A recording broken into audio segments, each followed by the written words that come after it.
नमस्कार, आप देख रहे हैं open study area YouTube channel. शाम के 8 बज चुके हैं और ये समय हो चुका है आप सभी के लिए बिहार बीपीएससी शिक्षक भर्ती के लिए महत्वपूर्ण क्वालिफाइंग पेपर के मस्ट इम्पॉर्टेंट क्वेश्चनों के साथ आज फिर से हम बढ़ते चलते हैं। यदि आप हमारे चैनल पर नए हैं तो चैनल को सब्सक्राइब ज़रूर कर लीजिएगा। यदि बिहार बीपीएससी शिक्षक एग्जाम से किसी भी प्रकार का आपको ई बुक चाहिए तो आप जो है हमारे दिए गए इस व्हाट्सएप नंबर पर हमें मैसेज करके उसे आप परचेज कर सकते हैं। तो आइए शुरुआत करते हैं। अंग्रेजी के प्रश्न 1 से 8 तक रहेंगे, 9 से लेकर 30 तक प्रश्न होंगे हिंदी के। तो आज देखना ये है कि कितने लोग जो है, चूँकि एग्ज़ाम बिल्कुल नज़दीक है इसलिए आपके स्कोर थोड़ा सा बेहतर होने चाहिए।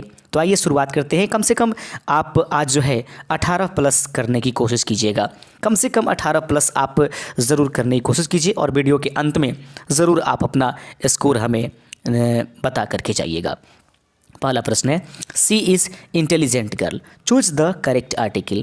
जो निम्नलिखित यहाँ पर जो फिलिंग द ब्लैंक्स दिखा गया है उसमें आप निम्नलिखित में से कौन सा जो है आप आर्टिकल प्रयोग करेंगे, एन का, ए का या दी का। सही आंसर हो जाएगा कि सी इज़ इंटेलिजेंट। तो इंटेलिजेंट जो होगा, गर्ल अगर नहीं रहता तब तो इसमें इनमें से कोई नहीं आपके आर्टिकल हो जाते, लेकिन यहाँ पर गर्ल है इसलिए यहाँ पर हम लोग क्या करेंगे, एन का प्रयोग करेंगे। ऑप्शन नंबर ए इसका सही answer, she is an intelligent girl इसका सही आंसर हो जाएगा।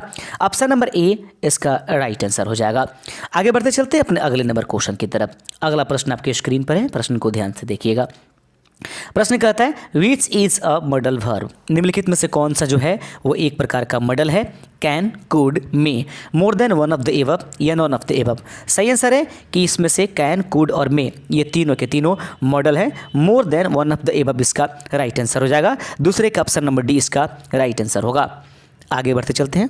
तीसरा नंबर प्रश्न है, how many kinds of verb. Verbs के, एडवर्ब के कितने प्रकार होते हैं। वर्ब नहीं एडवर्ब पूछा गया है। How many kinds of adverb, adverb के निम्नलिखित में से कौन कौन प्रकार होते हैं, 3, 4, 7, मोर than one of the above या नॉन ऑफ द एबव। तीसरे का यदि ऑप्शन नंबर सी आपने भी चुना है तो बिल्कुल सही आंसर हो जाएगा।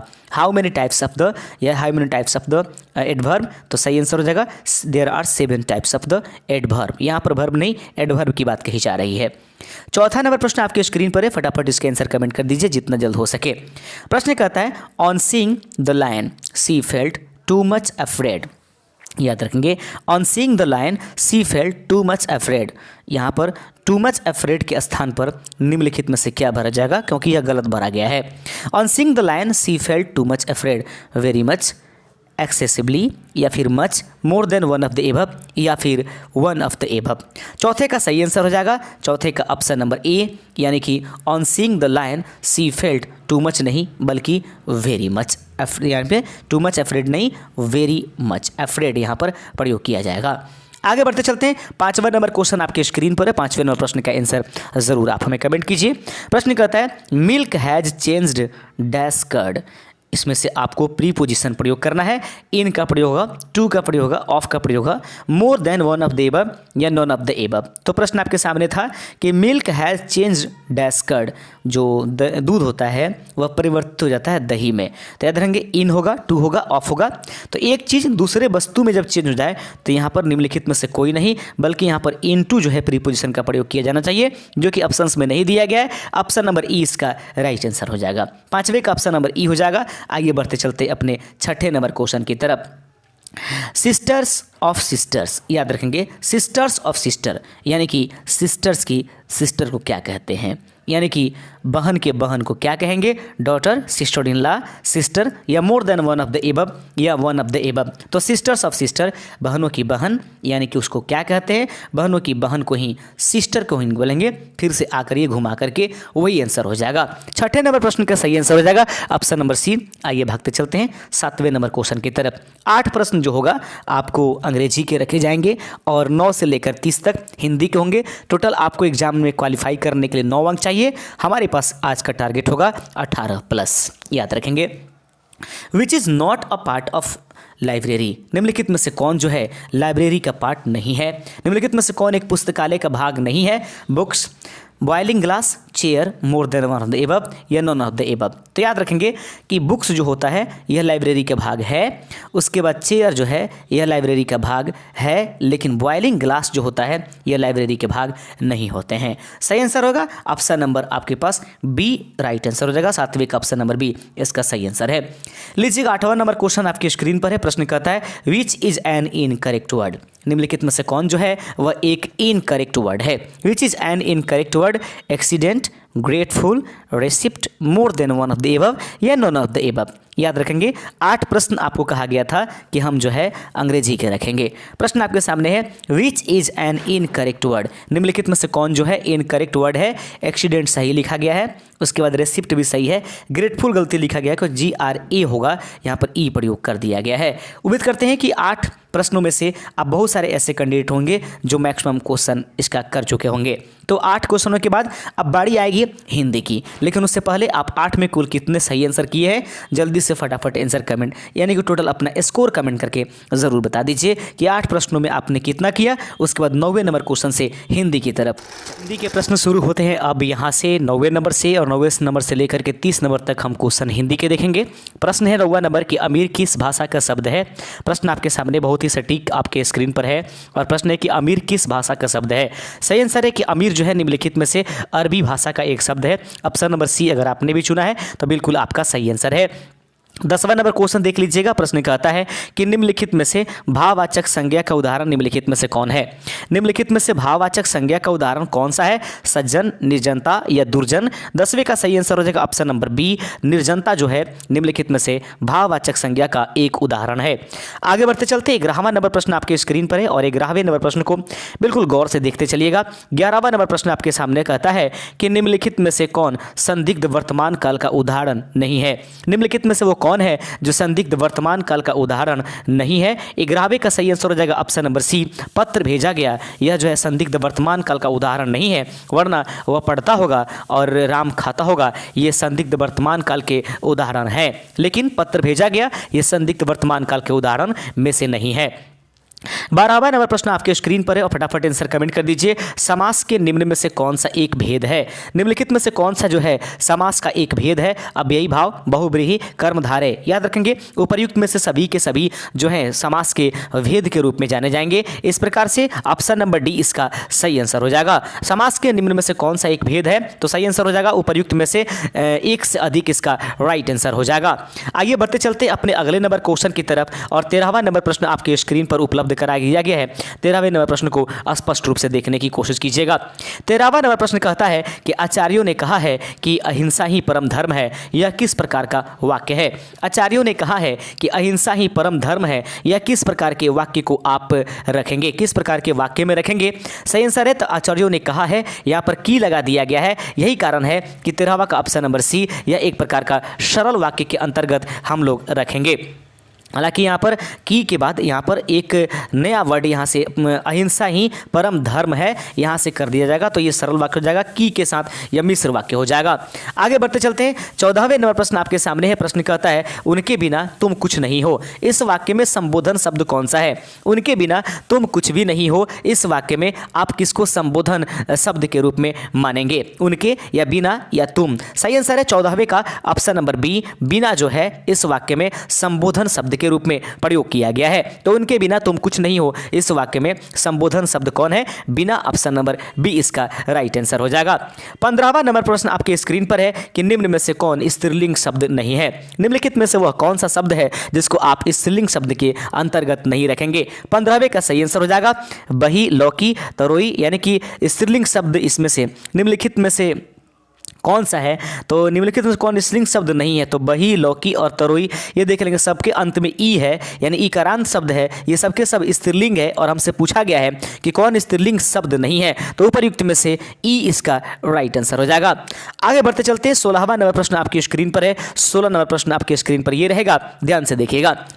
निम्न में से कौन करण कारक का उदाहरण है? निम्नलिखित में से कौन जो है वह करण कारक का उदाहरण आप मानेंगे? श्याम ने पढ़ा, राम ने रावण को मारा, मैं कलम से लिखता हूँ। 16वें का सही आंसर है कर्ता ने कर्म को करण से संप्रदान को के लिए, तो कर्ता ने कर्म को करण से, तो मैं कलम से लिखता हूँ। 16वें का ऑप्शन नंबर सी इसका राइट आंसर हो जाएगा। अगर आपने भी 16वें का सी आंसर चुना है तो बिल्कुल सही आंसर हो जाएगा। आइए बढ़ते चलते फटाफट इस प्रश्न का आंसर दीजिएगा। 17वें नंबर प्रश्न का आगमन में कौन सा उपसर्ग प्रयोग हुआ है? आगमन में निम्नलिखित में से कौन सा उपसर्ग प्रयोग हुआ है? तो आगमन में आ का प्रयोग किया गया है। 17वें का ऑप्शन नंबर बी इसका सही आंसर हो जाएगा आगमन, क्योंकि आ प्लस गमन अर्थात गमन में जा करके आ जुड़ा हुआ है, यही कारण है कि इसको हम लोग आगमन कहते हैं। तो आगमन में निम्नलिखित में से कौन सा उपसर्ग प्रयोग किया गया है? आ उपसर्ग का इसमें प्रयोग किया गया है। आइए बढ़ते चलते 18वें नंबर प्रश्न आपके सामने है कि ताप प्रत्यय जोड़ने से कौन सा शब्द बनेगा? निम्नलिखित में से ताप प्रत्यय को जोड़ देने से किस शब्द का निर्माण हो जाएगा? 18वें प्रश्न आप जल्दी से जल्दी कमेंट कर दीजिएगा। ताप प्रत्यय जोड़ने से कौन सा शब्द बनेगा? 18वें का सही आंसर हो जाएगा ऑप्शन नंबर बी, यानी कि मित्रता शब्द बन जाएगा, वरना पीड़िता पढ़ता ये सभी ऑलरेडी शब्द बने हुए हैं। मित्र में ता जुड़ने से मित्रता शब्द का निर्माण होता है। 18 नंबर प्रश्न का ऑप्शन नंबर बी इसका सही आंसर होगा। आप देख रहे हैं open study area YouTube channel. यदि किसी भी प्रकार का ई बुक चाहिए आपको तो आप हमारे दिए गए व्हाट्सअप नंबर पर जो है हमें मैसेज कर सकते हैं। चैनल पर नए हैं तो चैनल को जरूर सब्सक्राइब कर दीजिएगा। दोस्त आप सभी के लिए मेहनत करते हैं और आप सभी के लिए मेहनत हमेशा करेंगे। आप एक सदस्य जरूर हमारे इस यूट्यूब चैनल का बन जाइए। पावक में कौन सा संधि है? पावक में निम्नलिखित में से कौन सा संधि है? इसका जल्दी से जल्दी आप लोग कमेंट कर सकते हैं। पावक में कौन सा संधि है? सही आंसर है 19वें नंबर प्रश्न का। याद रखेंगे कि इस पावक में पो प्लस अक यानी कि अयादी संधि है, जो कि उपर्युक्त में से कोई नहीं इसका आंसर हो जाएगा। आइए बढ़ते चलते हैं। श्याम सुंदर में कौन सा समास लगा हुआ है? तो श्याम सुंदर में निम्नलिखित में से कौन सा समास लगा हुआ है? तो श्याम सुंदर में कर्मधारय समास जो है प्रयोग किया गया है। 20वें का ऑप्शन नंबर 20 का राइट आंसर हो जाएगा। श्याम सुंदर में कौन सा समास लगा है? कर्मधारय समय इसका राइट आंसर हो जाएगा। अगले पे देखते हैं क्वेश्चन, अर्थ के आधार पर वाक्य में कितने भेद होते हैं? अर्थ के आधार पर वाक्य के कितने भेद होते हैं? 21 नंबर प्रश्न का सही आंसर फटाफट आंसर कमेंट कर दीजिए। अर्थ के आधार पर देखा जाए तो वाक्यों को हम कितने भेदों में बांटेंगे? 21 का सही आंसर हो जाएगा ऑप्शन नंबर बी, यानी कि अर्थ के आधार पर वाक्य जो हैं वो 6 प्रकार के होते हैं। 2.5 दिन की बदसाहत इस मुहावरे का अर्थ निम्नलिखित में से क्या है? 22वां नंबर क्वेश्चन आपके स्क्रीन पर शानदार प्रश्न है। 22 नंबर क्वेश्चन कहता है 2.5 दिन का बदसाहत इस मुहावरे का अर्थ निम्नलिखित में से क्या है? 22 का सही आंसर हो जाएगा ऑप्शन नंबर ए, क्षणिक सुख को ही 2.5 दिन की बदसाहत के नाम हम जानते हैं। आइए बढ़ते चलते हैं अपने 23वें नंबर क्वेश्चन की तरफ। 23वां नंबर क्वेश्चन है सौभाग्य का विलोम शब्द निम्नलिखित में से क्या है?